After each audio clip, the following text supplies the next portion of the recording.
السلام عليكم ورحمة الله وبركاته. إن الحمد لله نحمده ونستعينه ونستغفره ونعوذ بالله من شرور أنفسنا ومن سيئات أعمالنا. من يهده الله فلا مضل له ومن يضلل فلا هادي له وأشهد أن لا إله إلا الله وحده لا شريك له وأشهد أن محمدا عبده ورسوله صلى الله تعالى عليه وعلى آله وصحبه وسلم تسليما كثيرا. أما بعد فإن خير الحديث كتاب الله وخير الهدي هدي محمد صلى الله عليه وسلم وشر الأمور محدثاتها وكل محدثة بدعة وكل بدعة ضلالة وكل ضلالة في النار. أعوذ بالله من الشيطان الرجيم. ولله على الناس حج البيت من استطاع إليه سبيلا ومن كفر فإن الله غني عن العالمين. সম্মানিত দিনী ভাতৃমণ্ডলী, আল্লাহ রাব্বুল আলামিনের প্রশংসা এবং রাসূলুল্লাহ সাল্লাল্লাহু আলাইহি ওয়াসাল্লামের উপর সালাত ও সালামের পরে আজ 22শে জিলকাদা 1442 হিজরি মোতাবেক 2রা জুলাই 2021 জুমাবারে এই জুমার সালাতের পরে আমাদের ধারাবাহিক আলোচনা, আপনারা যারা নিয়মিত আসেন তারা জানছেন যে সহিহুল বুখারীর, তবে সময় হচ্ছে হজের সময়, মৌসুম। এই হজের মৌসুমের দাবি হচ্ছে যে হজ সম্পর্কে আলোচনা হওয়া উচিত, কারণ অনেক ভাইরাই হজ করবেন, সে এখান থেকে হোক অথবা বিভিন্ন জায়গা থেকে হোক, তাদের হজ সম্পর্কে জ্ঞান অর্জন করা, এলেম হাসিল করা ফরজ। তালাবুল ইলমে ফরিজাতুন আলা কুল্লি মুসলিম। যে কোনো এবাদত মানুষ করবে, এবাদত শুরু করার আগে সে সম্পর্কে জ্ঞান অর্জন করা, এলেম শিখা, সঠিকভাবে সেই এবাদত বন্দেগী সম্পাদনের তরিকা জানা ফরজ। হজ জীবনে একবার করবেন অথবা তার বেশি করলে নফল। যখন হজ করবেন তার আগে হজ সম্পর্কে এলম হাসিল করা ফরজ। এই জন্য আজকে হজের মর্যাদা এবং হজের পদ্ধতি সম্পর্কে কিছু কথা আপনাদের সামনে পেশ করব। যদি আমাদের অনেক আলোচনা পুরাতন নতুন আগের রয়েছে, বেশ কিছু আলোচনা রয়েছে। হজের এমন কোনো দিক নেই যে সব দিক নিয়ে এখানে ইসলামী সেন্টার দাম্মামে এই দীর্ঘ সময়ে প্রতি বছরে আলোচনা হয়নি। অধিকাংশ রেকর্ড হয়েছে, অধিকাংশই আপনার সোশ্যাল মিডিয়াতে আছে। বিভিন্ন বিষয়ের নাম দিয়ে সেগুলি সার্চ করলে আপনারা পাবেন। ওয়াজারাতু শৌরুল ইসলামী ও দাওয়াল ইরশাদ, সৌদি আরবের ইসলামী এবং দাওয়া মন্ত্রণালয় এর নির্দেশনা যে এই সময় হজ সম্পর্কে আলোচনা হওয়া উচিত, যার ফলে আজকে হজ সম্পর্কে আপনাদের সামনে বেশ কিছু পয়েন্ট নিয়ে আলোচনা করব। প্রথম যে বিষয়টি আলোচনা করব তা হচ্ছে হজের বিধান এবং ফজিলত। হজের বিধান বলতে এর আগে বলেছি আপনাদেরকে, বিধান মানে শরীয়তে তার হুকুম কি, হুকুমের অর্থই বিধান। শরীয়তের হুকুম হচ্ছে, আহকাম হচ্ছে 5টি। একটা হচ্ছে ফরজ, আর সেটার নামই ওয়াজিব। আর একটি হচ্ছে এর বিপরীত, ফরজের বিপরীত হচ্ছে কি? ফরজ মানে করতেই হবে, ছাড়লে গুনাহ হবে। এর বিপরীত কি? হ্যাঁ, আপনারা তো কিছু বোঝার চেষ্টা করেন। এর বিপরীত করতেই হবে, না করলে গুনাহ হবে। এর উল্টা, করতে হবে না, করলে গুনাহ হবে। কি? হারাম। হারামের মধ্যে বিদআত, হারামের মধ্যে শিরক, হারামের মধ্যে যেটা ইবাদত নিষেধ, প্রমাণ নেই, হারাম। তাহলে ফরজের বিপরীত কি? হারাম। কোনো একটি মাসালার বিধান মানে এটা হয় ফরজ, না হয় এটা হারাম। দুটো হইল, কয়টা বললাম? 5টার মধ্যে 5টা বলেছি, তাই না? দুটা। আরেকটি হচ্ছে মুস্তাহাব। যতগুলি সুন্নাত আছে এগুলো ব্যাপক অর্থে মুস্তাহাব, যেগুলি করা ভালো, সেটা সুন্নাতে মুআক্কাদা হোক, গায়ের মুআক্কাদা হোক, ফজিলতের হোক, এটা হচ্ছে মুস্তাহাব, জি, বা সুন্নাহ। এর বিপরীত সুন্নার সংজ্ঞা কি? যেটা করলে, ফিকহার ভাষায় সুন্নার সংজ্ঞা হচ্ছে যেটা করলে নেকি মুস্তাহাব, আর না করলে তেমন গুনাহ নেই। জি হ্যাঁ, তো এটা হয়ে গেল সুন্নাত। কয়টা হলো? 3টা হইল। এর বিপরীত কি? না, বুঝে সুঝে বলেন। বেদাত। বেদাত তো হারাম। বেদাত করা কি হারাম না? আর সুন্নাত ও বিদআত ওইটা হচ্ছে আপনার আকীদার পরিভাষা বা হাদিসের পরিভাষা, কিন্তু রাসূলের তরিকা সুন্নাত, আর যেটা তরিকা না বিদআত, এটা না। এটা ফিকহের আলোচনা করছি, ফিকহের আলোচনা, ফিকহি পরিভাষায়। সুন্নাত করলে নেকি, মুস্তাহাব করলে নেকি, না করলে কোনো গুনাহ নেই। আচ্ছা, এমন কোন কাজ আছে যেটা না করলে ভালো কিন্তু করলে তেমন গুনাহ নেই? না, মুবাহ মানে জায়েজ। হ্যাঁ, মাকরুহ। মাকরুহ মানে মাকরুহ তাহরিম না, মাকরুহ তাহরিম হারাম। মাকরুহ দুই রকম ফুকাহাদের কাছে। মাকরুহ তানজি, অপছন্দনীয় কাজ, অপছন্দনীয় কাজ। দাঁড়িয়ে পান করা, দাঁড়িয়ে খাওয়া, বোঝা গেছে? এই ধরনের মাকরুহ, মেলা মাকরুহ জিনিস আছে, অপছন্দনীয়। অপছন্দনীয় যদি করে নাই কেউ, দাঁড়িয়ে পেশাব করা অপছন্দনীয়, কিন্তু কেউ পেশাব করলে গুনাহগার নয়। হ্যাঁ, কিন্তু না করলে ভালো, না করলে ভালো। তো হয়ে গেল কয়টা হইল? 4টা হয়ে গেল। মুস্তাহাবের বিপরীত হচ্ছে মাকরুহ। এখন মাঝামাঝি একটা থাকলো, 5 পুরা হবে কি? জায়েজ। ওর অপর নাম হচ্ছে মুবাহ। মুবাহ মানে জায়েজ, মুবাহ মানে বৈধ। জায়েজ, জায়েজের সংজ্ঞা কি? করলেও ভালো না, না করলেও ভালো না, দুটি সমান। করা না করা সমান, করা না করা সমান। করলেও নেকি নেই, আর ছাড়লেও গুনাহ নেই, সমান সমান। যেমন সমুদ্র বিচে যাওয়া, যদি ওখানে কোনো হারাম না দেখেন, হারাম না করেন, সমুদ্র বিচ মাঝে মাঝে যাচ্ছেন, কি নেকি হবে? একটাও নেকি হবে না। হ্যাঁ, ওখানে গিয়ে দিনের কাজ করেন, দাওয়াত দেন, ওটা আলাদা কথা, ওই জন্য নেকি। না হলে এমনি কোনো নেকি নেই, গুনাহ হবে? একটু গুনাহ নেই। সময়ের অপচয় হলে আবার গুনাহ হবে। সময়ের অপচয় সারা রাত জাগছে। কন্ডিশনের পাশে যেহেতু আমার বাসা, আরও বেশি দেখছি, আগে থেকেই জানতাম। তো সারা রাত জাগছে, রাত 3টার সময় ফজর আধা ঘন্টা আগে এসে ঘুমিয়ে গেল, তাহলে অবশ্যই গুনাহগার। কিসের কারণে? তার ফজর ছাড়ার কারণে। অথবা সারা রাত সেখানে করে গাল গল্পের শেষ নেই, অসার ফালতু কথা, একটু কোনো জিকির আজকার নেই, সেই কারণে সে গুনার বোঝা নিয়ে আসলো। না হলে এমনি যদি বৈধ কাজে সেখানে গিয়ে থাকতো, একটু ঘোরাফেরা করলো, ভালো লাগলো, মনটা ফ্রেশ হইলো, বিনোদন করলো, কোনো অসুবিধা নেই। নেকিও নেই, গুনাহ নেই। কয়টা হইল? ফরজ, হারাম, মুস্তাহাব, মাকরুহ আর জায়েজ। তাহলে হজের হুকুম মানে হজ ফরজ নাকি মুস্তাহাব সুন্নাত, নাকি জায়েজ, না মাকরুহ, না হারাম? কোনটা? হজ ফরজ। ফরজ কয়বার? জীবনে একবার ফরজ। রাসূলুল্লাহ সাল্লাল্লাহু আলাইহি ওয়াসাল্লাম বলেন, আল হাজ্জু মাররা, হজ জীবনে একবার ফরজ। ফামান যাদা ফাহুয়া তাতাওয়্যু, এর অতিরিক্ত কেউ যদি করে সেটা হচ্ছে নফল, তখন বলে মুস্তাহাব। বারবার হজ করছে প্রতি বছর, অথবা 5 বছর পর পর পারমিশন পাচ্ছে আজকাল। এক সময় তো প্রতি বছর আমরা করেছি, কিন্তু এখন 5 বছর একবারে কড়াকড়ি। তো যে কেউ হোক না কেন 5 বছর, আইনত আপনি 5 বছরের আগে কোনো অধিকার রাখেন না, যে ইল্লা মাশাআল্লাহ। তো 5 বছর পর পর হজ করছেন, মাশাআল্লাহ। তাহলে এটা কি জায়েজ না মুস্তাহাব? জায়েজ, মুস্তাহাব। বললে ভালো, মুস্তাহাব।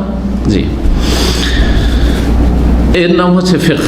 এই 5টা জিনিস বুঝে নিয়ে আপনি ফিকহের চর্চা করবেন। আর এগুলো কিছুই বুঝেন না, একটা হাদিস পড়েছেন আর ফতোয়া দেওয়া শুরু করেছেন জেনারেল লাইনে পড়াশোনা করে। আর তারপরে যদি বলি যে জেনারেল লাইনে শিক্ষায় শিক্ষিত হয়ে বা 2-4 হরফ পড়ে ফতোয়া দেওয়া যাবে না, বলছে এটা কেন? মানে সবাই মুফতি সাজতে চায়, অথচ কিছুই বুঝে না, কিছু বুঝে না। ফিকহের কায়দা কানুন, উসুল ফিকহ কিছু বুঝে না। কাওয়ায়েদ ফিকহিয়া সম্পর্কে কোনো জ্ঞান নেই। মাকাসিদুশ শরিয়া, শরীয়তের যে লক্ষ্য উদ্দেশ্য সে সম্পর্কে কোনো জ্ঞান নেই। মানাফে এবং মাফাসেদ, উপকারিতা অপকারিতা সম্পর্কে কোনো জ্ঞান নেই। অত সোজা নয় যে আপনি 2-4 হরফ পড়ছেন, কোরআন হাদিস বাংলা তরজমা পড়ছেন, ইংলিশে পড়ছেন আর ফতোয়া দেওয়া শুরু করছেন। তো আশা করি এই বিষয়গুলি যখন মানুষ যে যত বেশি এলেম হাসিল করবে, সে তত বেশি নিজেকে একেবারে অল্প বিদ্যার মানুষ মনে করবে যে আমি সবচেয়ে দুর্বল মনে, আর যার যত কম এলেম সে তত বেশি মনে করে যে আমি তো এখন মেলাগুলো হাদিস পড়ে ফেলেছি, এখন সব ফতোয়া দিতে পারি। কথা বুঝতে পারছেন? এটা হচ্ছে মূর্খতায় বর্তমান যুগের বিশেষ করে। তো হজের বিধান এবং তার ফজিলত দুটো বিষয় নিয়ে আলোচনা করব। হজ ফরজ, জীবনে একবার হজ ফরজ করা হয়েছে কোরআনে কারিমের সূরা হজের আয়াত নম্বর, সূরা আলে ইমরানে আয়াত নম্বর 97 দিয়ে। হজের আলোচনা এসছে কয়েকটা সূরায়, সূরা আলে ইমরানে অল্প, সূরা বাকারায় এবং সূরা হজে, সূরা বাকারা এবং সূরা হজ, এই তিনটি সূরাতে হজের আলোচনা এসেছে।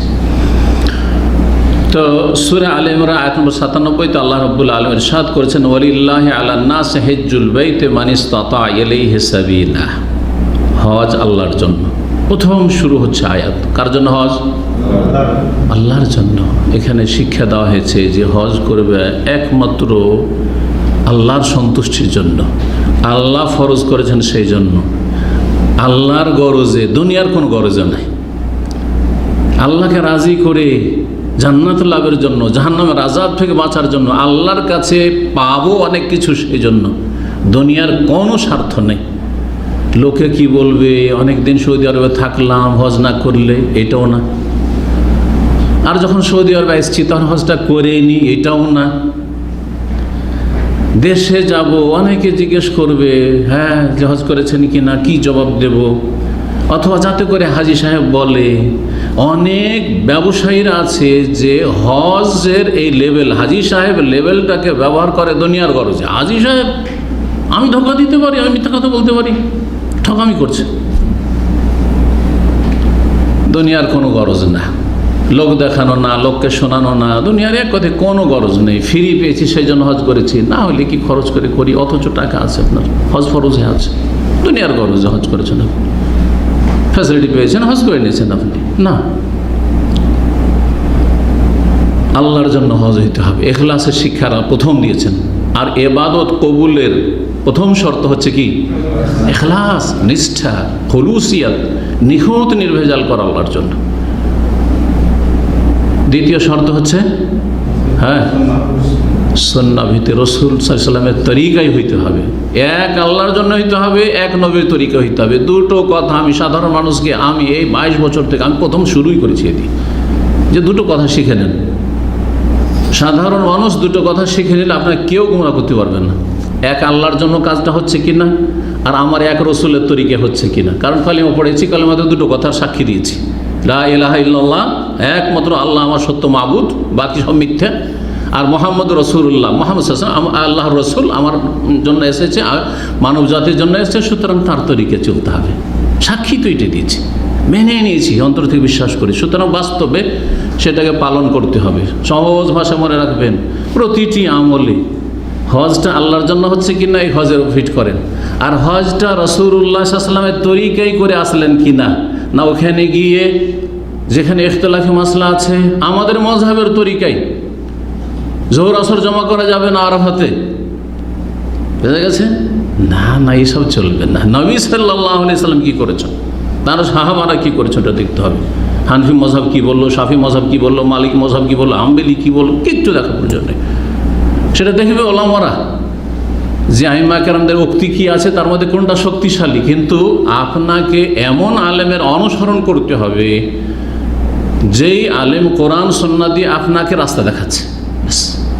আপনাকে সরাসরি কোরআন হাদিস পড়ার ক্ষমতাও নেই, পুরোপুরি বোঝার ক্ষমতা নেই। পড়ার ক্ষমতা আছে কিন্তু পুরোপুরি আপনি উপলব্ধি করবেন ক্ষমতা নেই। সুতরাং আলেমের সহযোগিতা অবশ্যই নিতে হবে। এটাও না যে কোরআন হাদিসের বাংলা তরজমা আছে আমি নিজেই পড়ে নেব, আলেমের কাছে জানা দরকার নেই না। তাহলে আল্লাহ বলতেন ফাসআলু আহলা যিকরি ইন কুনতুম লা তা'লামুন, আহলে ইলমদেরকে জিজ্ঞেস করে না বলতেন। আল্লাহ বলতেন যে কিতাব আছে, কোরআন আছে, সুন্নাহ আছে, পড়ো আর আমল করো। কোথাও নেই কিন্তু এরকম। এটা যারা বেশি ইলম হাসিল করেছে তার জন্য, যে কোরআন হাদিস পড়েন আর বুঝেন। যারা আরবি ভাষা বুঝে, কোরআন নাযিল হয়েছে আরবিতে এবং রাসূলুল্লাহ হাদিস রয়েছে আরবি ভাষায়। তো আল্লাহর জন্য হজ হইতে হবে। আলান্নাসে, মানব জাতির ওপর হজ ফরজ, হজ ফরজ। কিন্তু মানব জাতির মধ্যে যারা অমুসলিম, আগে ইসলামে আসবে তারপরে ফরজ, আর তার আগে ইসলামবিহীন হজ করলে কোনো কাজে আসবে না। যেমন মক্কার মুশরিকরা প্রতি বছর হজ করতো 1400 বছর আগে, মক্কা বিজয়ের আগেও তারা প্রতি বছরে বছর হজ করতো। রাসূলুল্লাহ সাল্লাল্লাহু আলাইহি ওয়াসাল্লাম হজের মৌসুমে দাওয়াত দিতে হজের মাঠে যেতেন না? হজের মাঠে যেতেন, যে বিভিন্ন দেশ থেকে, বিভিন্ন এলাকা থেকে, বিভিন্ন কাবাইল বংশ সবাই এসেছে, তাদেরকে ইসলামের দাওয়াত দিয়ে, এটা সুবর্ণ সুযোগ। তাদের হজ কবুল হয়নি, কারণ মুশরিক তারা। ইব্রাহিম আলাইহিস সালামের দোহাই পড়তো, যেমন আজকাল বিদাতি সুফিরা, মাজারপন্থীরা রাসূলুল্লাহ সাল্লাল্লাহু আলাইহি ওয়াসাল্লামের উম্মতের আর আশেকে রসুল হওয়ার দাবিদার, কিন্তু কোনো সম্পর্ক নেই আদর্শগতভাবে রাসূলুল্লাহ সাল্লাল্লাহু আলাইহি ওয়াসাল্লাম। ঠিক তেমনই মক্কার মুশরিকদের অবস্থা ছিল, মূর্তি পূজা করতো, দোহাই দিত। এইটাই হচ্ছে ইব্রাহিম আলাইহিস সালামের ধর্ম। উলঙ্গ হয়ে তওয়াফ করতো আর বলতো এইটাই হচ্ছে ইব্রাহিম আলাইহিস সালামের ধর্ম। আল্লাহ বলছে, কুল ইন্নাল্লাহা লা ইয়া'মুরু বিল ফাহশা। আল্লাহ তোমাদেরকে অশ্লীলতার শিক্ষা দিচ্ছেন, যে অশ্লীল হয়ে, নোংরা হয়ে, উলঙ্গ হয়ে এখানে তওয়াফ করবে পুরুষ নারী, আউযুবিল্লাহ। যেমন ন্যাংটা পীর, 1400 বছর মুশরিকদের সাথে মিল আছে আজকালকার বাতিলপন্থীদের। তখন ন্যাংটা হয়ে তওয়াফ করতে, এখন ন্যাংটা পীর রয়েছে, ন্যাংটা সাধু রয়েছে, যেমন হিন্দুদের ন্যাংটা পীর রয়েছে। যারা পথভ্রষ্ট মুসলিম, যারা সত্যিকার অর্থে ইসলামে আসতে পারেনি, কালেমাটাই পড়েছে কিন্তু পরিবর্তন ঘটায় নাই। জি, ওই সব মানুষের ওপর কার ওপর হজ ফরজ আর কি? এখনো হজ, কিন্তু হজ কথাটি আসেনি। ওয়ালিল্লাহ, আল্লাহর জন্য মানুষের ওপর হিজ্জুল বাইত, বাইতুল্লাহর হজ করা। হাজ্জুন হিজ্জুন আরবিতে দুটোই বলা হয়, যদিও প্রসিদ্ধ হাজ। বাইতুল্লাহর হজ করা এখন আসলে বিষয়বস্তু কার ওপর ফরজ, কোন মানুষের ওপর? সবার ওপর না, বলছে মান ইসতাতা ইলাইহি সাবিলা, যেই ব্যক্তি শক্তি সামর্থ্য রাখে সাবিলে, রাস্তা খরচ, মক্কা পর্যন্ত পৌঁছতে পারবে সহি সালামতে, নিরাপদ রাস্তা, নিরাপদ এই রাস্তা খরচ তার কাছে আছে, ফিরে আসার খরচ, বাড়িতে ফিরে আসার খরচ আছে। যে কদিনের জন্য হজে গেছে, তার এই হজের চাইতে বড় দায়িত্ব হচ্ছে তার স্ত্রী, ছেলে মেয়ে এবং তার বৃদ্ধ বাবা মা থাকলে, তার অধীনে আরও নাবালক ভাই বোন থাকলে তাদের খরচ খরচা দিয়ে যাওয়া। যে কয়দিন হজে থাকবে, এই নয় যে 1 বছরের খরচ রেখে আসতে হবে না। 1 মাসের জন্য হজে এসছেন, 1 মাসের খরচ দিয়ে গিয়েছেন, যে তোমরা খাও দাও থাকো, আমি ইনশাআল্লাহ আল্লাহ হায়াত রাখালে ফিরে আসছি। হজ মানে এনে যে মরতে এসছে। আমাদের দেশের মানুষের একসময় কিন্তু এরকম মনে করতো। ছোটোকালে দেখেছি হজে আসলে কি যে কান্না কাটি, মনে হচ্ছে যে যাচ্ছে জিহাদের ময়দানে, আর ফিরে আসার সম্ভাবনা খুবই কম। কান্নাকাটি, যে বিদায় নিচ্ছে আরও কান্নাকাটি, যারা বিদায় করছে তাদেরও কান্নাকাটি। হয়তো এর কিছু কারণ থাকতে পারে। এক সময় এরকম নিরাপত্তাহীনতা ছিল 100-200 বছর আগে, আপনার ওই তুর্কি আমলে ছিল, অভাবও ছিল আর নিরাপত্তাহীনতাও ছিল। কিন্তু আলহামদুলিল্লাহ এই সৌদি শাসন আমলে আলহামদুলিল্লাহ যে নিরাপত্তা রয়েছে হাজী সাহেবদের জন্য সার্বিক দিক থেকে, সেটা একটা আপনার নজিরবিহীন এই ইসলামের 1400 বছরের ইতিহাসে সালাফদের জামানার পরে। আলহামদুলিল্লাহ, আল্লাহ রাব্বুল আলামিন এটাকে যেন আরও ভালো অবস্থায় রাখেন এবং হাজী সাহেবদেরকে আল্লাহ যেন হেফাজত করেন। সকল মুমিন মুমিনা যে যেখানে আছেন আল্লাহ যেন হেফাজত করেন। মানে ইসতাতা ইল হিসাব, যার কাছে রাস্তা খরচ রয়েছে। জিজ্ঞাসা করেছেন সাহাবী, আহমদ সাবিল ইয়া রাসূলুল্লাহ, এই সাবিল মানে কি? বলছে আযযাদু ওয়ার রাহিলা, সম্বল আছে, খাওয়া খরচ আছে হজের সফরে। আর ওয়ার রাহেলা, একটা বাহন আছে। ওই যুগে একটা বাহন, উটের প্রয়োজন, উটের পিঠে চড়ে আসতো। আর এখনকার যাদের প্লেনের রাস্তা, প্লেনের টিকিট খরচ, আর সম্বল হচ্ছে খাওয়া দাওয়া, হোটেল ভাড়া, তারপরে তাঁবু ভাড়া ইত্যাদি সব যা রয়েছে, যে প্যাকেজ রয়েছে। সুবহানাল্লাহ, যারা প্রবাসী হজ করেননি 15 বছর 20 বছর ধরে অনেকে আছেন, হজ করেননি অনেকে, তারা যে এখন কত কষ্ট পাচ্ছে মানসিক দিক থেকে আর আর্থিক দিক থেকে। আর যারা হজ করে নিয়েছে আলহামদুলিল্লাহ, 2005-এ মাত্র কয় বছর আগে, তাহলে 15-16 বছর আগে, 15 বছর আমার মনে পড়ছে, মাত্র 1,500 টাকা হজ ছিল। 1,500-এ প্যাকেজ, খেমা টেমা দিয়ে আরামসে খাওয়া দাওয়া করে 1,500 রিয়ালে হজ ছিল। সহজ ছিল কত হজ।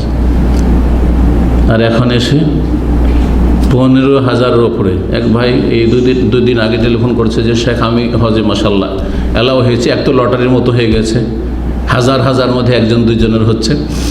আর তারপরে চান্স পেয়েছি, কিন্তু 15,310 রিয়াল পেমেন্ট করলাম। আর তাও দাম্মাম থেকে নেই, আমাকে সাব করতে রিয়াজের কোম্পানি দিয়েছে, ওখানে গিয়ে আমাকে উঠতে হবে। কি জটিলতা চিন্তা করে। এই জন্য হজের ক্ষেত্রে দেরি করবেন না, এখন আবার দেরি করিয়েন না, কারণ এরপরে যে কি হয় আল্লাহ ভালো জানে, আর সুযোগ আসে কি আসে না। তো এই ছিল আল্লাহ রাব্বুল আলামিনের বাণী, যা দিয়ে আল্লাহ হজ ফরজ করেছেন যারা শক্তি রাখে। জি, শক্তি রাখে। কিসের শক্তি? আর্থিক শক্তি। আচ্ছা, হজ কোন ধরনের ইবাদত? আর্থিক ইবাদত না শারীরিক ইবাদত? হ্যাঁ, দুটোই, দুটোর সমষ্টি। হজ এমন একটি ইবাদত, হজ উমরা, যেটা আর্থিক ইবাদতে মালিও এবং ইবাদতে বাদানিও, আর্থিক শারীরিক ইবাদত। শরীরের মেহনত, কঠোর পরিশ্রম করতে হয়, ক্লান্ত হয়ে যেতে হয়, আর অর্থ খরচ করতে হয়, দুটোর সমষ্টির নাম। এখানে কোন শক্তির কথা বলা হয়েছে? আর্থিক শক্তির কথা। কারো আর্থিক শক্তি আছে, হজ ফরজ আছে। এখন কথা হলো, কারো আর্থিক শক্তি আছে, সচ্ছল পয়সা আছে, কিন্তু শারীরিক শক্তি নেই, অচল, চলতে পারছে না, বিছানায় শয্যাশায়ী, অথবা অক্ষম, হজ করতে পারে, হজের কাজগুলি সম্পাদন করতে পারবে না, তাহলে কি করবে? হজ ফরজ নেই। মূলত আর্থিক ইবাদত। হজ ফরজ আছে, কিন্তু সেখানে কি করতে হবে? হজ্জে বদল করাইতে হবে। বদল কাউকে দিয়ে হজ করাইতে হবে, যাকে দিয়ে হজ করাবেন সে যেন অলরেডি নিজের ফরজ আদায় করা হয়। একটি হাদিস স্পষ্ট করে এটি। পক্ষান্তরে হানাফি মাযহাবের না, আমাদের দেশের হুজুররা, মুফতিরা সব জীবনে হজ করেন, সব হজে বদলে চলে আসছে, হজে বদলে চলে আসছে। এটা হাদিস বিরোধী কাজ। এক সাহাবী লব্বাইক পড়ছেন, লব্বাইক আন শুবরমা, প্রথমে যখন হজের নিয়ত করেছেন, লব্বাইক আন শুবরমা, শুবরমার পক্ষ থেকে আমি হাজির হয়েছি আল্লাহ। তখন রাসূলুল্লাহ বললেন যে ওমান শুবরমা, শুবরমা কে? তখন তিনি বললেন যে আখুন লি আও কারিবুন লি ইয়া রাসূলুল্লাহ। বর্ণনাকারী সন্দেহ, আমার এক ভাই অথবা আমার এক নিকট আত্মীয়, তার পক্ষ থেকে আমি হজের নিয়তে এসেছি। বলে হাজাজতা আন নাফসিক, তোমার নিজের হজ করেছ? বলছে না, এখন কি প্রথম হজ রাসূলুল্লাহ সাল্লাল্লাহু আলাইহি ওয়াসাল্লাম, আমার নিজের হজ তো করিনি। বলছে হুজ্জা আন নাফসিক সুম্মা হুজ্জা আন শুবরমা, আগে নিজের হজ করো, তারপরে শুবরমার হজ করো। স্পষ্ট হাদিস। তারপর কারো কথা শোনা যাবে? ওই কায়দা ফর্মুলাকে ফেলেন, এক আল্লাহর জন্য ইবাদত করতে হবে এবং এক রাসূলুল্লাহ সাল্লাল্লাহু আলাইহি ওয়াসাল্লামের তরিকায় ইবাদত করতে হবে। রাসূলের তরিকা হচ্ছে যে বদল হজ করবেন, আগে আপনার ফরজটা সেরে আসেন, তারপরে সারা জীবন বদল করবেন, করেন। আর সবচেয়ে ভালো যে বদল না করে নিজে, আল্লাহ পয়সা দিলে নিজের হজ করেন, কারণ নিজের নেকের ব্যালেন্স আপনার বেশি প্রয়োজন। কিছু লোকেরা আছে বদলটাকে ব্যবসা বানিয়ে নিয়েছে, ওই জীবনে একটা ফরজ হজ আদি করে তারপরে খালি তলাশ করে বেড়ায় কোথায় বদল, কোথায় বদল। এরা ভালো লোক না, আমি স্পষ্ট ভাষায় বলছি। অনেক তালেবে ইলম আছে, অনেক মাদ্রাসা পড়ুয়া আছে, এগুলো ব্যবসা বানিয়ে নিয়েছে আরব অনারব। এটা পছন্দনীয় কাজ না। হ্যাঁ, কেউ আপনাকে নিজে থেকেই দিয়ে দিল, আপনি কোনো তলাশ করবেন না, কোনো পয়সার লোভ লালসা রাখবেন না। আপনাকে ভালো মানুষ বলে তলাশ করলো, ভাই আমার আব্বার হজটা করে দেন, আমার আম্মার হজটা করে দেন, এই বদলি হজটা করে দেন, ঠিক আছে, রাজি হইতে পারেন, অসুবিধা নেই। লোভ লালসা যেন না থাকে। হ্যাঁ, কত টাকা দেবেন, এত টাকা লাগবে, না হইলে হবে না। এই কোরআন পড়ে বক্সানো যাবে, হ্যাঁ ব্যবসা, সেই রকমই এক ব্যবসা এটাও। আমি এরকম কাজ করবেন, এখলাস পরিপন্থী, এখলাস নাই এখানে। কিসের জন্য হজ করছো? পয়সার খাতির হজ করছে, এখানে ওই প্রথম শর্ত নাই। কিন্তু ওমান কাফার, আল্লাহ বলছেন কেউ যদি কুফরি করে। আরে কুফরির কথা হজের বিষয়ে আলোচনা করতে কুফরির কথা কেন আসলো? তাহলে বোঝা গেল কেউ যদি হজকে অস্বীকার করে তাহলে কুফরি করল। ওলামারা এই আয়াত ইস্তেমবাদ করেছেন, হজ অস্বীকার করা বড় কুফর, কাফের হয়ে যাবে। হজ অস্বীকার করলে কাফের। আর যদি অস্বীকার না করে কৃপণতায় করছি, করব, ছেলে মেয়েদের বিয়ে শাদিটা দিয়ে নিই, যেমন আমাদের বাঙালি ট্র্যাডিশন কি, ছেলে মেয়ের বিয়ে শাদি সারি, এ মেয়েটা বাকি আছে বিয়েটা দিয়ে দিই, চাকরি করছি এখান থেকে রিটায়ারমেন্টটা হয়ে যায়, হ্যাঁ অবসর নিয়ে নিই, এই কাজগুলো সেরে নিই, আর তারপরে কি করব? হজ করব। এই জন্য সব বুড়ো হাজি আসে, ভারত, বাংলাদেশ, পাকিস্তান, এই সব দেশ থেকে, অন্য দেশ থেকে এত বুড়ো হাজি আসে না, যত বুড়ো হাজি এই উপমহাদেশ থেকে আসে। কারণ কি? এই যে মূর্খতা রয়েছে, 20-25 বছর বয়সে হজ ফরজ হয়েছে, আর 60-70-80 বছর বয়সে চলতে পারে না, তখন হজ করতে আসছে। দুনিয়ার সব সাইরে আর পাপ টাপ করে বলছে আর পাপ করবো না, কারণ এত আগে হজ করলে তো ফের পাপ টাপ করা লাগবে। হ্যাঁ, তাহলে কেমন হবে? এই জন্য শেষখানে যাব। তোমার জানা আছে যে কখন শেষ হবে। তারপর এই অধিকার আছে বিলম্ব করার, শরীয়তে অবকাশ আছে, জায়েজ নয়, গুনাহগার। ভালো করে শুনে রাখেন, কেউ যদি হজকে অস্বীকার করে কাফের, অস্বীকার না করে, অস্বীকার করা বিভিন্ন রকমভাবে হয়। যেমন এক শ্রেণীর আজকাল নাস্তিক মুসলিম সমাজ মুনাফিক আছে, যারা বলে হজে এত টাকা খরচ করে লাভটা কি, কোরবানিতে এত টাকা খরচ করে লাভটা কি, এই টাকাগুলো হজের টাকা, এত টাকা দিয়ে হজ না করে, এত টাকা দিয়ে কোরবানি না করে, এই টাকাগুলি গরিব মিসকিনকে জনকল্যাণমূলক কাজে দান করে দিলি তো হইল। হ্যাঁ, এই করোনার চিকিৎসাতে লাগিয়ে দিলি তো হইল না। এটা একরকমের অস্বীকার। দিনের শাহিরা একটি গুরুত্বপূর্ণ ইবাদতকে, নিদর্শনকে কি করা, হালকা মনে করা, তুচ্ছ মনে করা।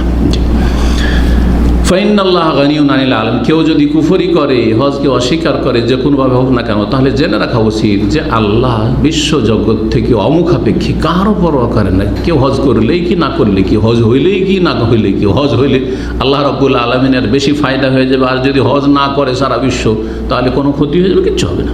তোমার ফায়দার জন্য সব কিছু করা হয়েছে। সমস্ত কল্যাণ বান্দার দিকে ফিরে আসবে। আল্লাহর বিধান মানলে আল্লাহর পক্ষ থেকে রহমত, বরকত, দুনিয়া আখিরাতের সার্বিক কল্যাণ বান্দার দিকে ফিরে আসবে। সূরা হজের আয়াত নম্বর 27 আল্লাহ বলেছেন, ওয়াযযিন ফিন নাসি বিল হজ, ঘোষণা করো হজের। ইব্রাহিম আলাইহিস সালাম যখন কাবা নির্মাণ করলেন, তাকে নির্দেশ দিয়েছেন আল্লাহ রাব্বুল আলামিন, রাসূলুল্লাহ সাল্লাল্লাহু আলাইহি ওয়াসাল্লামকে নির্দেশ। যখন হজ ফরজ হইল আর বিদায় হজের জন্য তার আগের বছর নবম হিজরিতে আবু বকর সিদ্দিক রাদিয়াল্লাহু তাআলা আনহুকে আমিরুল হজ বানিয়ে পাঠালেন। আর বেশ কিছু ঘোষণা তার সাথে আলী রাদিয়াল্লাহু তাআলা আনহুকে সেই ঘোষণাগুলি শুনিয়ে দেওয়ার জন্য পাঠালেন হজের মৌসুমে মেনা, আরাফা, মুজদালিফায়, যে আগামী বছর হজে কোনো মুশরিক আসবে না। হ্যাঁ, আল্লাহ ইয়াহুজ্জা মুশরিক, কোনো মুশরিক আগামী বছর হজ করবেন বাদাল্লাহ মুশরিক। এই বছরের পরে, তার মানেই নবম হিজরিতে মুসলিমরাও হজ করেছে, আর মুশরিক যেগুলো আনাচে কানাচে বিভিন্ন গোত্রে বংশ অমুসলিম এখনো থেকে গেছে, তারাও কিন্তু, মানে মক্কা বিজয় মানে আরবের সব যে মুসলিম হয়ে গেছে তা নয়। জি, মক্কা বিজয় হয়েছে, কিন্তু আশেপাশে কিছু কাফের আছে, এই মুশরিকরা শিরকের অবস্থায় যেন হজে না আসে। ওয়ালা ইয়াতুফু বিল বাইতি ওরিয়ান। আর আগামী বছরের জন্য ঘোষণা হচ্ছে যে আগামী বছর বাইতুল্লাহর তওয়াফ যেন কেউ বিবস্ত্র হয়ে উলঙ্গ হয়ে না করে। তার মধ্যে জানালে তার আগ পর্যন্ত চলতে ছিল, কেউ কাপড় পরে, কেউ বস্ত্রহীন হয়ে তওয়াফ করছিল। এ ঘোষণা করে দেওয়া হলো। তারপরে 10ম হিজরিতে রাসূলুল্লাহ সাল্লাল্লাহু আলাইহি ওয়াসাল্লাম হজের জন্য আসলেন। আর জাবের রাদিয়াল্লাহু তাআলা আনহুর সহিহ মুসলিমের হাদিস রয়েছে, যাতে সিফাতুল হজ, হজের বিবরণ বিশদভাবে এসছে শুরু থেকে শেষ পর্যন্ত। যখন এই ঘোষণা বিভিন্ন গোত্রে জানতে পারলো আরবের মুমিন মুসলিমরা, তারা চারিদিক থেকে একবারে ঝাঁপিয়ে পড়লো যে রাসূলুল্লাহ সাল্লাল্লাহু আলাইহি ওয়াসাল্লামের সাথে হজ করবো। জি, বাশারুন কাসীর, অসংখ্য মানুষ হজে আসলো। প্রায় 1 লাখের বেশি, 1,14,000 বা 24,000 হাজি সাহেব ছিলেন রাসূলুল্লাহ সাল্লাল্লাহু আলাইহি ওয়াসাল্লামের সাথে। সাহাবায়ে কেরাম, তারা সবাই সাহাবায়ে কেরাম। কারণ এক নজর যদি রাসূলুল্লাহ সাল্লাল্লাহু আলাইহি ওয়াসাল্লামকে দেখে থাকেন, তাহলে সাহাবী, মানে সাক্ষাৎ করে দেখে থাকেন, মানে সাক্ষাৎ করে থাকেন। কারণ অন্ধ মানুষ যদি না দেখে থাকে তো সাহাবী হবে না। আব্দুল্লাহ বিন উমর তো সাহাবী না। তাহলে দেখা মানে নজর দিয়ে দেখা নাই, সাক্ষাৎ হলেই হলো। জি, তো আল্লাহ রাব্বুল আলামিন হজের নির্দেশ দিয়েছেন। এখন তাহলে জেনে নিলাম যে হজ ফরজ। হজ ফরজের দলিল কোরআন আয়াত বললাম, রাসূলুল্লাহ প্রসিদ্ধ হাদিস রয়েছে আব্দুল্লাহ বিন উমর রাদিয়াল্লাহু তাআলা আনহু থেকে, সহিহ বুখারী, বুনিয়াল ইসলাম আলা খামস। ইসলামের বুনিয়াদ প্রতিষ্ঠিত কয়টার উপর? 5টি। ইসলামের খুঁটি হচ্ছে 5টি। হ্যাঁ, শাহাদাতে আল্লা ইলাহা ইল্লাল্লাহ ওয়া আন্না মুহাম্মাদুর রাসূলুল্লাহ, লা ইলাহা ইল্লাল্লাহ মুহাম্মাদুর রাসূলুল্লাহ, সাক্ষ্য প্রদান করা, আশহাদু আল্লা ইলাহা ইল্লাল্লাহ ওয়া আশহাদু আন্না মুহাম্মাদান রাসূলুল্লাহ। হ্যাঁ, আর কি? ইকামিস সালাত, সালাত কায়েম করা, 5 ওয়াক্ত ফরজ, 17 রাকাত, তার বেশি সুন্নত আছে, আর কিছু আছে যেগুলো, কিন্তু এই 17 রাকাত প্রতিদিন পড়তে হবে। এতে কারো ঘাটতি করার বা বাড়তি করার কোনো অধিকার নেই। এটা হচ্ছে সালাত কায়েম করা কমপক্ষে। আর তারপরে ইতাউজ যাকাত, যাকাত প্রদান করা, ওয়াসৌমে রমজান, রমজান মাসের সিয়াম, ওয়াল হজ, আর বাইতুল্লাহর হজ করা। জি, এখন হজের ফজিলত সম্পর্কে একটি হাদিস সহিহ বুখারী এবং সহিহ মুসলিমের শুনে আবু হুরায়রা রাদিয়াল্লাহু তাআলা আনহু থেকে বর্ণিত, রাসূলুল্লাহ সাল্লাল্লাহু আলাইহি ওয়াসাল্লাম বলেছেন, আল উমরাতু ইলাল উমরাতি কাফারাতুল লিমা বাইনাহুমা। এক উমরা থেকে আরেক উমরা, যে আমরা একের পর উমরা করছি, কেউ 2 মাস 1 মাস পর, কেউ 6 মাস পর, কেউ বছর পর, যে যত বেশি ঘন ঘন উমরা করবে অল্প গুনাহ থাকলেও মাফ হয়ে গেল। কিন্তু যে অনেক দিন উমরা করেনি তাহলে অনেক গুনাহ হয়তো জমে গেছে, হতে পারে না? এক উমরা থেকে আরেক উমরার মাঝে যে গুনাহগুলি হবে সেগুলির মোচনকারী, কাফারাতুন মোচনকারী হয়ে যাবে এই উমরা, এই দুটো উমরা। ওয়াল হজ্জুল মাবরুর লাইসা লাহু জাযাউন ইল্লাল জান্নাহ। আর হজ যদি মাবরুর মকবুল হয়, মাবরুর বিররুন থেকে, যেই হজে নেকি আর নেকি হয়েছে, যেখানে কোনো লা ইউখালিতুহু ইসমুন ওয়ালা কাতিয়া, যেই হজের সফরে শুরু থেকে শেষ পর্যন্ত এবং হজের সাথে যেসব সম্পর্কিত বিষয় রয়েছে সেই ক্ষেত্রে কোনো গুনাহ হয়নি এবং কারো সাথে আত্মীয়তার সম্পর্ক বিচ্ছিন্ন হয়নি, ঝগড়া বিবাদ করেনি, কোনো গুনাহ এক কথায় লিপ্ত হয়নি। ফামান ফারাদাল হজ্জা ফালা রাফাসা ওয়ালা ফুসুক ওয়ালা জিদালা ফিল হজ্জ। হজ যখন শুরু করে দেবেন, নিজের উপর ফরজ করে নিলেন, মানে হজে প্রবেশ করে গেছেন, ইহরাম শুরু করে দিয়েছেন, ফালা রাফাস, যৌন সম্পর্কীয় কোনো আলাপ, ইহরাম অবস্থায় স্ত্রীর সাথে রসিকতা করছেন। আরে বেগানা তো সবসময় হারাম, কিন্তু স্ত্রীর সাথেও কথা বলবেন সংযতভাবে ইহরাম অবস্থায়। ইহরাম শেষ, ইহরামের আগে, ইহরামের পরে হালাল হয়, অসুবিধা নেই। ফালা রাফাস, যৌন সম্পর্কে কোনো কথা কাজ নেই। আর ওয়ালা ফুসুক, কোনো পাপাচার নেই, কোনো পাপাচারে যেন লিপ্ত না হন, যে কোনো পাপাচার। হজে এসেছেন দাড়ি মুন্ডন করছেন, হজে এসেছেন টাকার নিচে কাপড়, হজে এসেছেন ধূমপান করছেন, হজে এসে জর্দা দিয়ে পান খাচ্ছে দেশি হুজুরেরা, হারাম না? ফুসুক না? ফুসুক অবশ্য, খাবাইস খবিস জিনিস খাওয়া ফুসুক, ফাঁসে কি কাজ?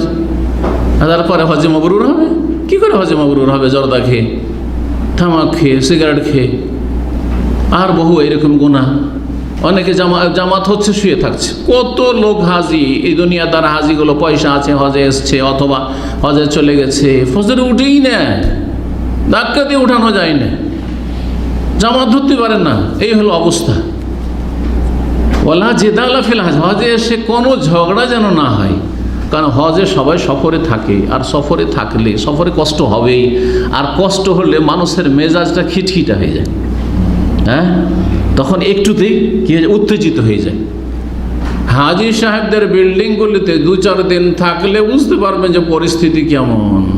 একটু খাওয়া দাওয়া নিয়ে, একটু পাকশাক নিয়ে, আর এই সামান্য একটু কথা নিয়ে তর্ক আর ঝগড়া আর হইচই চিল্লা চিল্লি, কি যে মানে অবাক হবেন আপনি।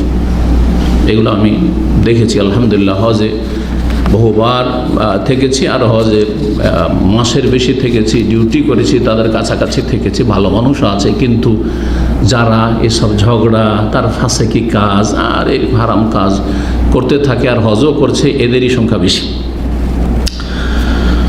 রাসূলুল্লাহকে বললেন যদি হজ মাবরুর হয়, হজে মাবরুরের আরেকটা দিক হচ্ছে যে যাতে লা রিয়া ওয়ালা সুমআ, লোক দেখানো যেন হজ না হয়।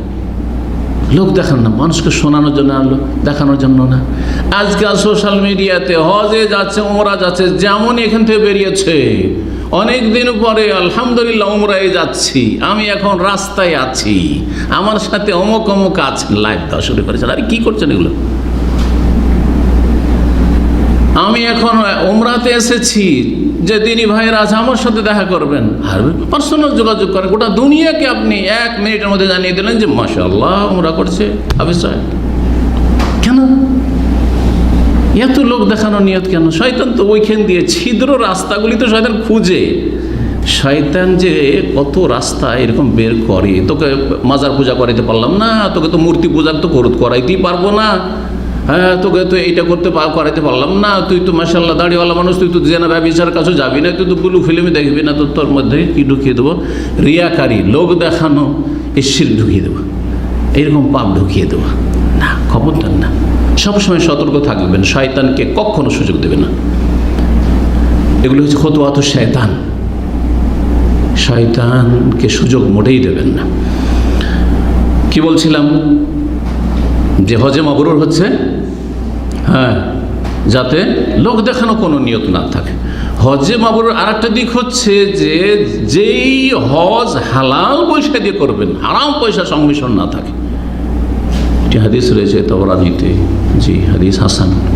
যখন মানুষ হালাল পয়সা নিয়ে আসে আর লাব্বাইক শুরু করে মিকাত থেকে, তখন আল্লাহ বলেন যে হ্যাঁ সত্যি তুমি হাজির হয়েছো, আর তোমার সম্বল পাথেয় যে নিয়ে এসছো, টাকা পয়সা নিয়ে এসছো তা হালাল, সুতরাং হজ্জুকা মাবরুর মাজুর, তোমার হজ হচ্ছে মকবুল এবং পুরস্কৃত তুমি, হ্যাঁ নেকির সওয়াবের অধিকারী তুমি। আর যখন হারাম পয়সা নিয়ে হজে আসে আল্লাহবাইক আল্লাহুম্মা লাব্বাইক পড়তে থাকে, তখন আল্লাহর পক্ষ থেকে ঘোষক আকাশ থেকে বলে লা লাব্বাইক ওয়ালা সাদিক, আরে মিথ্যুক, তুমি হাজির হয়েছো, কার উদ্দেশ্যে হাজির হয়েছো, তুমি কি জন্য হাজির হয়েছো? তুমি হারাম পয়সা নিয়ে, তুমি না তুমি হাজির হয়েছো আর না তুমি সত্যিকার অর্থে হজে এসেছো। তোমার জাদুকা হারাম, তোমার পাথে হারাম, টাকা পয়সা নিয়ে এসছো বা টিকিট যে কিনেছো হারাম, ইনকাম সোর্স হারাম। সুতরাং হজ্জুকা গৈরু মাবরুর, হ্যাঁ মাজুর, তোমার হজ পাপে ভরা মাজুর, উজর থেকে, গুনার বোঝা থেকেই গেল তোমার ওপর, এবং তোমার হজ মাবরুর হইল না। সুতরাং হজ যদি মাবরুর করতে হয় তো এই দিকগুলি যেন খেয়াল থাকে। যদি হজ কবুল হয়, যে সংক্ষেপে দিকগুলি বললাম, লাইসা লাহু জাযা, ছোট মোটো বদলা নেই, 1 কোটি নাকি 49 কোটি নাকি ওই সব কথা নাই, কথা বোঝা গেছে না? আর জাল কথাও নয়, সহিহ বুখারী মুসলিমের কথা, সহি কথা। সবচেয়ে বড় পুরস্কার, সবচেয়ে বড় পুরস্কার কি? জান্নাত। কারণ যতই নেকি করেন সবগুলির উদ্দেশ্য হচ্ছে জান্নাত। কালেমা পড়েছি জান্নাতের জন্য, 5 ওয়াক্ত সালাত পড়েছে জান্নাতের জন্য, কেউ তাহাজ্জুদ পড়ছে জান্নাতের জন্য, ইশরাক সালাতুদ দোয়া পড়েছেন জান্নাতের জন্য, জুম্মা পড়লেন জান্নাতের জন্য, সাদকা খেরাত করেছে জান্নাতের জন্য, যাকাত দিচ্ছেন জান্নাতের জন্য, সবই জান্নাত যাওয়ার জন্য, সবগুলি উদ্দেশ্য শুধু জান্নাত। আর হজ যদি মকবুল হয়ে যায়, লাইসা লাহু জাযা, তার অন্য কোনো বদলা নেই, ইল্লাল জান্নাত, জান্নাত ছাড়া। হাসিল আসল গন্তব্যে পৌঁছে গেলে তুমি। আল্লাহ রাব্বুল আলামিন আমাদের হজগুলিকে যেন কবুল করেন এবং আগামীতে আল্লাহ আরও বেশি বেশি হজের তৌফিক দান করেন। যেসব ভাই বোনেরা মুসলিম যে যেখানে আছেন, যারা এখানে আছেন সামনে, তারা বিশেষভাবে, আর যারা আমাদের আলোচনা শুনছেন অনলাইনে, তাদের ক্ষেত্রে বিশেষভাবে দোয়া করছি। সারা বিশ্বের সমস্ত মুমিন মুমিনাতের জন্য তৌহিদ সুন্নাহ ভিত্তিক আল্লাহ রাব্বুল আলামিন যেন এই ফরজ হজ আদায় করার তৌফিক দান করেন। আল্লাহ রাব্বুল আমাদের হজ যেন মাবরুর মকবুল করেন।